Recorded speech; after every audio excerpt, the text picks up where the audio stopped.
মধ্য দিয়ে বন্ধুরা, আন্তর্জাতিক গোয়েন্দা সংস্থা স্বরাষ্ট্রমন্ত্রী ও যারা ডক্টর পেশাদারী এবং ইউনূসকে নির্ভরযোগ্য দিয়ে তাদের দিল। মধ্য দিয়ে শরীফ ওসমান হাদির খুনের দেখুন। সাথে যারা জড়িত রয়েছে তাদেরকে গ্রেফতার করে আগামী 30 কার্য দিবসের মধ্যে বিচার নিশ্চিত করতে হবে, কোনো হাঙ্কি বাঙ্কি চলবে না।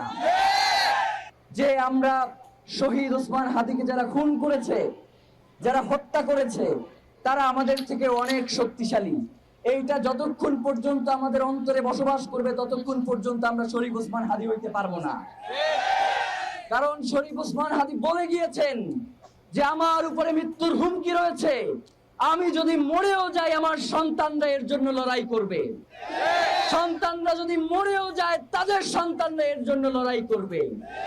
বাংলাদেশে ইনসাফ কায়েম করা পর্যন্ত যুগ থেকে যুগান্তরে এই লড়াই চলবেই চলবে।